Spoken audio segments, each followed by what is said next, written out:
आप सभी का अपने YouTube चैनल पे हार्दिक स्वागत है। आज हम उपसर्ग के बारे में विस्तार पूर्वक पढ़ेंगे। उपसर्ग क्या होता है कि कोई भी शब्द होता है उसके पहले जुड़कर उस शब्द के अर्थ को परिवर्तन कर देता है। कि कोई भी शब्द के पहले जुड़कर उसके अर्थ में परिवर्तन कर देता है, वही उपसर्ग होता है। चलो इसकी परिभाषा लिखते हैं कि वे शब्द या वे शब्दांश जो किसी शब्द से पहले जुड़कर उसके अर्थ में परिवर्तन कर देते हैं, अर्थात उसके अर्थ को पूरी तरह से बदल देते हैं। मतलब उसका जो अर्थ पहले शब्द का अर्थ था, उस अर्थ को उपसर्ग लगने के बाद उसका अर्थ है वो दूसरा बन जाता है, तो उसे उपसर्ग कहते हैं। जैसे उदाहरण के तौर पे लेंगे ए उपसर्ग है। ए उपसर्ग का अर्थ होता है नहीं। क्या होता है? नहीं। तो जैसे बनाते हैं शब्द बोध, पता चलना, ए उपसर्ग लगा दिया, ए बोध, पता नहीं चलता। इसी प्रकार से मूल्य हो गया, और ए उपसर्ग लग गया तो उसका कोई मूल्य नहीं बता सकते। मल और ए उपसर्ग लग गया, एमल, जान। इसी प्रकार से ए उपसर्ग लगने से अजान हो गया। इसी प्रकार अलग हो गया, अथा हो गया। फिर अगला उपसर्ग है अति। इसका अर्थ होता है अधिक, और ऊपर भी होता है। तो इसी से कुछ उपसर्ग बनाते हैं। अत्यधिक, अति प्लस अधिक। इसी प्रकार अतिकाल, अति उपसर्ग लगा और काल। इसी प्रकार अत्याचार हो गया, अत्यंत, अतिक्रमण। फिर अगला उपसर्ग है अन उपसर्ग।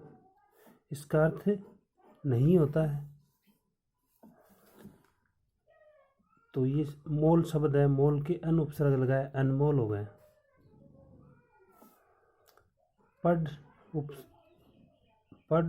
पढ़ना, और अन उपसर्ग लग गया, अनपढ़, बिना पढ़ा हुआ। फिर इसी प्रकार जान के अन उपसर्ग लगाया, जान का मतलब जानकार, अनजान का अनजान मतलब जिसे हम जानते नहीं हो। इसी प्रकार अनहोनी, अनबन। फिर अगला उपसर्ग है अधि उपसर्ग। तो इसका अर्थ है वो ऊपर या श्रेष्ठ होता है। तो इसी प्रकार से कार, अधिकार।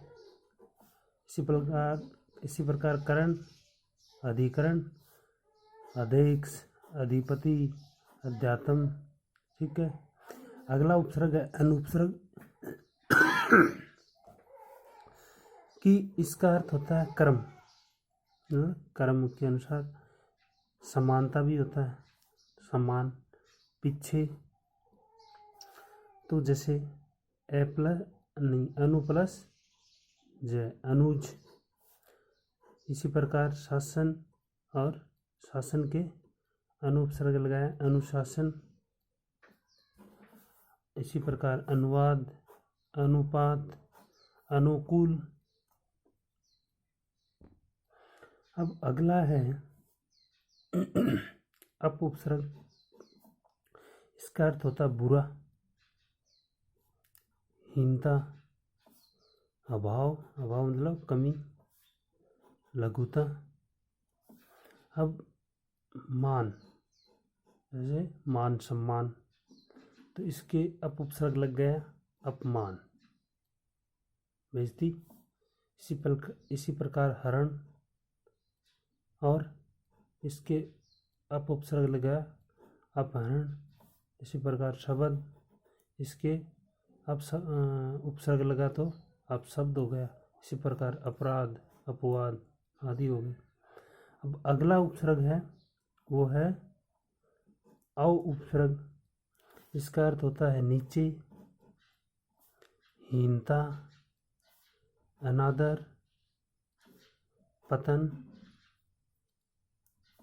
अनादर मतलब बेइज्जती होता है, अपमान करना। पतन समाप्ति। इसी प्रकार से गुण, उदाहरण लेते हैं। गुण, गुण के अ उपसर्ग लगाया, अवगुण हो गया। गुण का मतलब अच्छे गुण, श्रेष्ठ व्यक्ति, और अ उपसर्ग लगाया तो अवगुण, उसके अंदर अच्छे गुण नहीं है, बुरे गुण है। इसी प्रकार से गत, अ उपसर्ग लगाया अवगत। इसी प्रकार से अवस्था हो गया, इसी प्रकार अवशेष हो गया, इसी प्रकार अवतार हो गया। अगला है आ उपसर्ग, इसका अर्थ होता है तक, सीमा, कमी, और। ये और कौन सा है? संकेत के लिए, किसी वस्तु की तरफ संकेत करते हैं तो इस और का उपयोग किया जाता है। विपरीत, तो गमन शब्द की आ उपसर्ग लगाया तो आगमन हो गया। इसी प्रकार से आक्रमण, इसी प्रकार आकाश, इसी प्रकार आदान, आजीवन।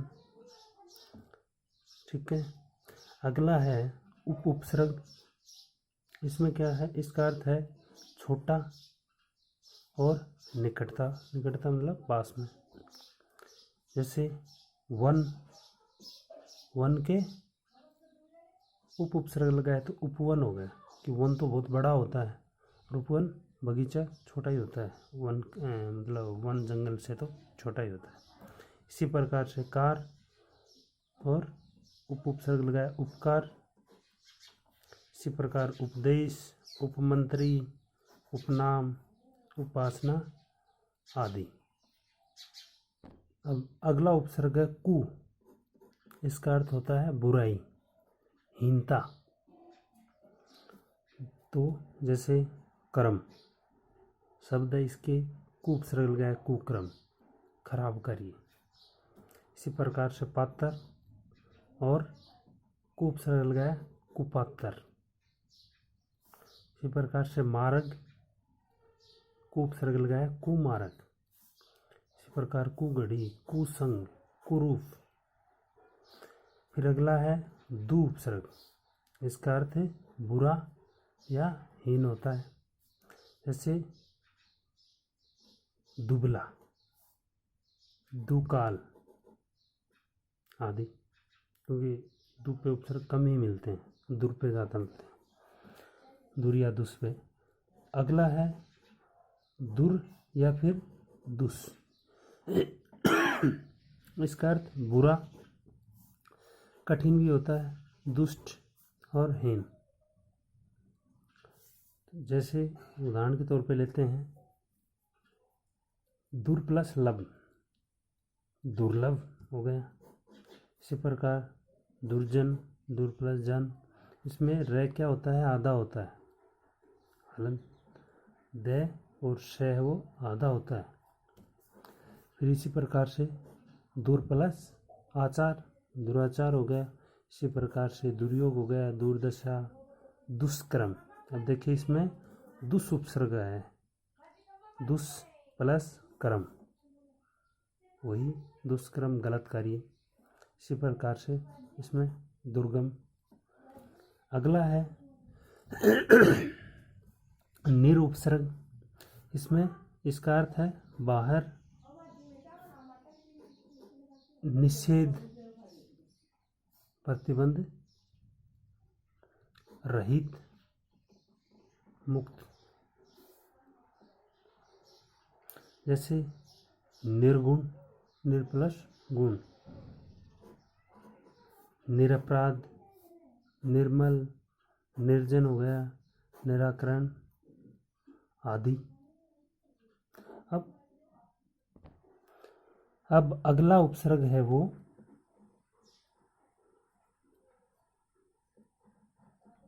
परा उपसर्ग। परा उपसर्ग, इसका अर्थ क्या होता है? अनादर,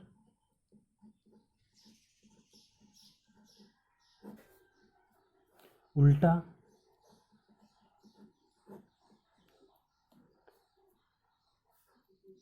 नास आदि। ये इसके अर्थ हैं प्रा का। प्रा का अर्थ अनादर भी होता है, उल्टा भी होता है, नाश। नाश मतलब खत्म होना, विनाश नहीं, नाश। जैसे कुछ लिखते हैं उदाहरण, प्राजय,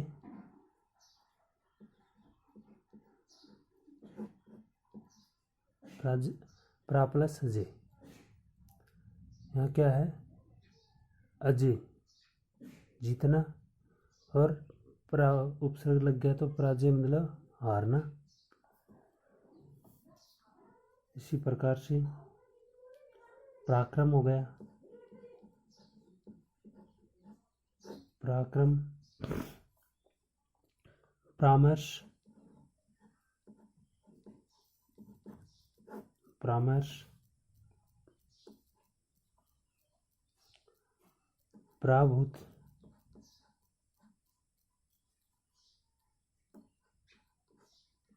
आदि। पराजय, पराक्रम, परामर्श, पराभूत हो गया। अब अगला है प्री उपसर्ग। प्री उपसर्ग, इसका अर्थ होता है आसपास,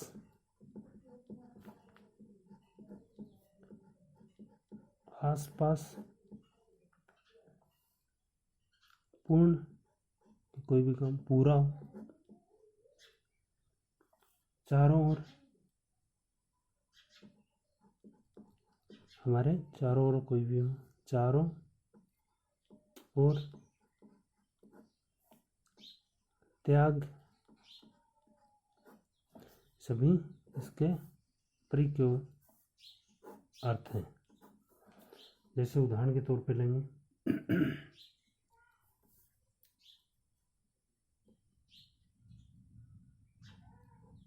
परिक्रमा। परिक्रमा मतलब चारों ओर राउंड लगाना या घूमना, वही परिक्रमा होती है। परिजन,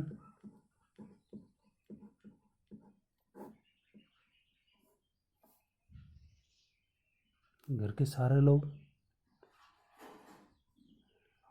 परिणाम, एग्जाम दी तो उसका परिणाम आता है। परिधि,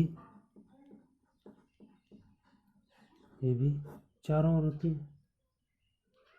परिपूर्ण, परिपूर्ण मतलब पूरा करिए, कार्य पूर्ण हो गया है, परिपूर्ण आदि। अब अगला है परोपसर्ग।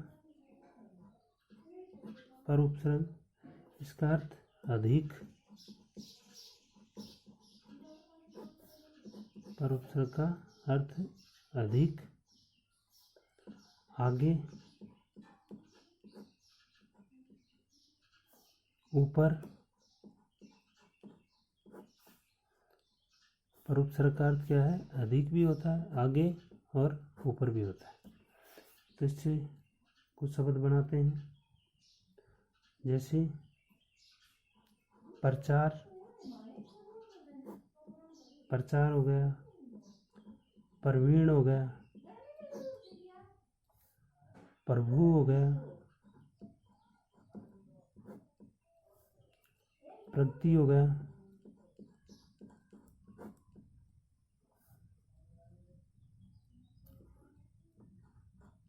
प्रसन्न हो गया, प्रताप हो गया, आदि।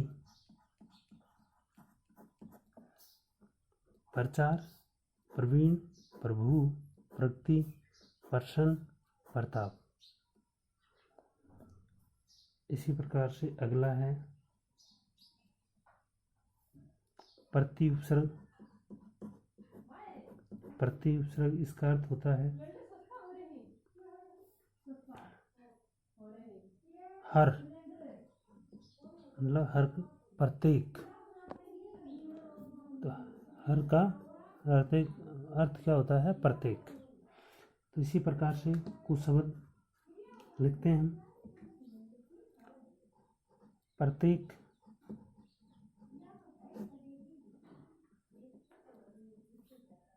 प्रतिनिधि,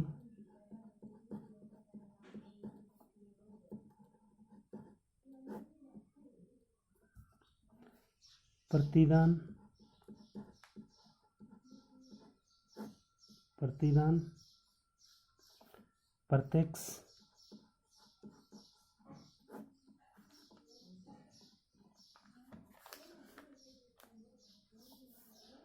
प्रतिक्षण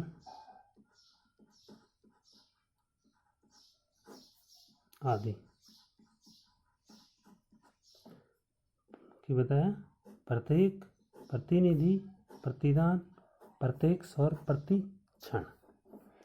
अगला है सम उपसर्ग। सम उपसर्ग तो इसका अर्थ होता है पूर्णता,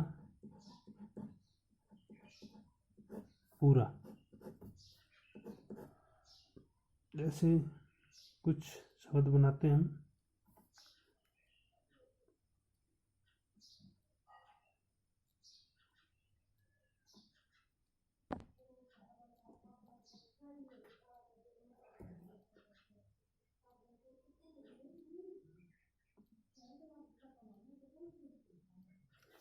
सम्मेलन,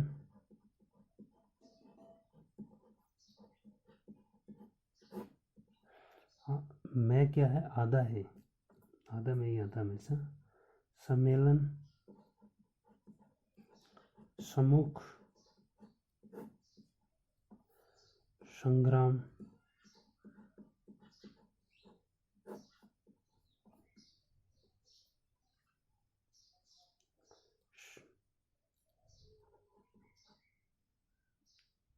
संयोग,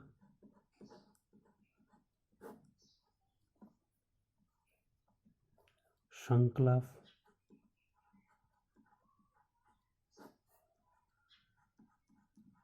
आदि। अब इसमें देखो पढ़ने में नया आ रहा है संग्राम। तो इसमें हम संधि विच्छेद करते हैं तो सम प्लस ग्राम होता है, न कि सन प्लस ग्राम। इसी प्रकार संयोग, देखो शुरू से देखो, सम्मेलन हो गया, सम्मुख हो गया, संग्राम सम प्लस ग्राम हो गया, तो संग्राम हो गया। सम प्लस योग, संयोग हो गया। सम प्लस कल्प, संकल्प हो गया। इस प्रकार से होता है।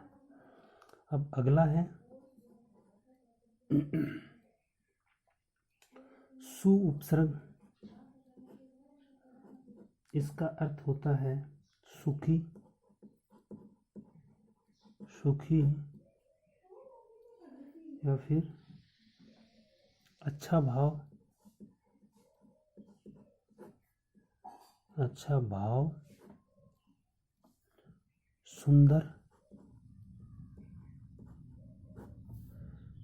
कि उपसर्ग का अर्थ क्या क्या होता है? सुखी, अच्छा भाव और सुंदर। जैसे कुछ शब्द बनाते हैं। सुक्रम। अब इसमें सुपसर्ग लगा है तो सुक्रम मतलब अच्छे कार्य।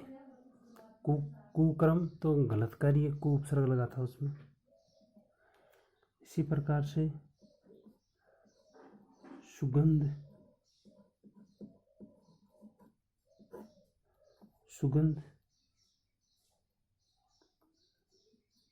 सुलभ,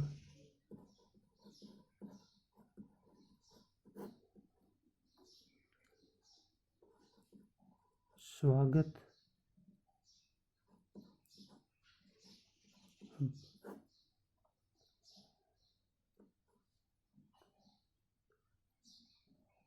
सुगम, आदि। दोबारा देखते हैं, जैसे सु प्लस क्रम, सुक्रम, अच्छे कार्य। इसी प्रकार से सु प्लस गंध, सुगंध। सु प्लस लब, मतलब सुलभ, आसानी से कर सके हम। सु प्लस आगत, स्वागत हो गया। सु प्लस गम, सुगम हो गया। ये भी आसानी होता है। अब अगला है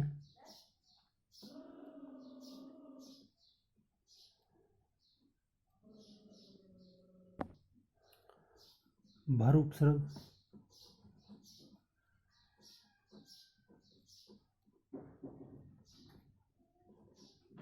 भर, इसका अर्थ होता पूरा या फिर ठीक, पूरा और ठीक। इससे कुछ शब्द बनाते हैं, जैसे भर पेट। पेट है मतलब पेट भर गया है। भरपूर,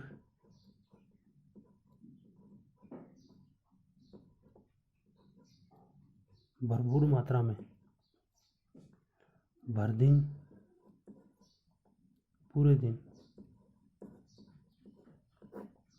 भर दिन, वर्षक आदि।